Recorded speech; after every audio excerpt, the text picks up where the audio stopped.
صباح الخير ومساء الخير يا للروعة.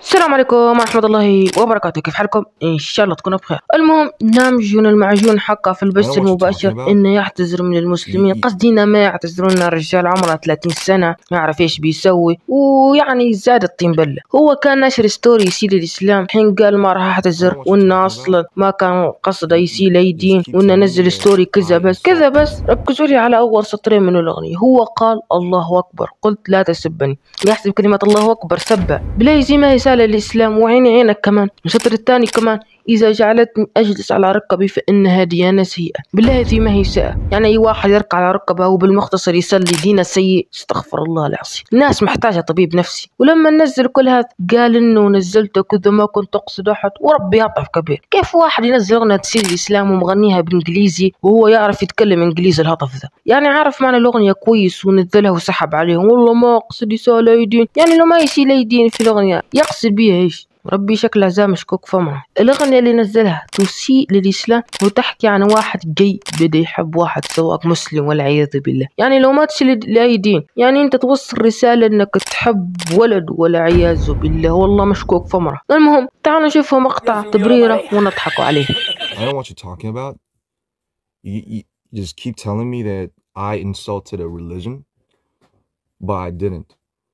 There was no any intention or like purpose to insult a religion. I respect every beliefs and religions. That's all I could say.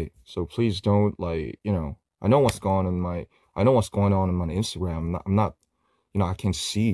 واو، تقدر تشوف شو صار على الانستغرام تبعك. شيء مرة حلو. يعني لو شاف شو صار ليش قلت انك سمعت انه وسأت لدين؟ ليش ما تكلمت عن ستوري وتقول لهم شو كنت تقصد بيه؟ ولا خجلانة تقول يا جاي مشكوك من امرك من البداية؟ واحد يحط مناكير ويحط نكش، بالله شو متخيلين يطلع؟ اكيد بيطلع واحد جاي مشكوك في امره. المهم تعالوا نكملوا تبريره اللي يحسب البعض اعتذار. Okay guys, I know what you're talking about. You just keep telling me that I insulted a religion, but I didn't. Guys, it's a song, okay? I'm not apologizing. I'm just saying. I have my own soul. I'm 30 years old. I can express my truth out. I'm fine. There's no problems. But I've heard that there's some, problems, and the noise is all around. So I just had to say about that because some people will just keep chatting me about that. شايفين كيف متوتر وهو يتكلم؟ لا أنا ما بعتذر، أنا بتكلم بس، وربي بتعتذر غصبا عنك. الأيام بتجيب اعتذارك. وترى هو المفروض يعتذر للمتابعين المسلمين لأنه هو غلط على دينهم وعارف إنه ذا الشيء غلط والمفروض يعتذر، بس مسوي فيها باتمان ما يعتذر. أنا شخصيتي قوية وقوي ما حد يقدر لي. الأيام بتجيب اعتذارك حتى لو ما اعتذرت. يهطف مسوي فيها ما تنصاد، بتنصاد. الدنيا تدور على الجميع وبس. إن شاء الله تكونوا فهمتوا قصة نمجون. لا تنسونا من اللايك والاشتراك. ومعلومة يمكن أسحب لفترة بسبب شيء خارج اليوتيوب، واشوفكم جي جي.